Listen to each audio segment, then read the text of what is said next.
یہ وہ مذہب اسلام ہے کہ اس مذہب کی یہ خصوصیت ہے، جس طرح انسان کی معاشی ضروریات پر محنت کی گئی،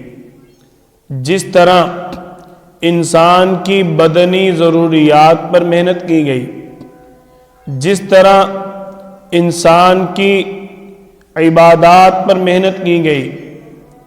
اسی طرح انسان کی معاشرت پر بھی محنت کی گئی، انسان کی اصلاح کی بھی فکر کی گئی، انسان کو اپنے اللہ کی طرف متوجہ کیا گیا۔ کسی بھی مذہب نے اس چیز پر محنت نہیں کی۔ زیادہ مذاہب کے لوگ اپنے لوگوں پر معاشی محنت کرتے ہیں، تجارت میں مضبوط کرتے ہیں، لیکن اپنے لوگوں کو اصلاح کی طرف، تربیت کی طرف اور ایک اچھے معاشرے کی محنت کی طرف تبلیغ نہیں کرتے۔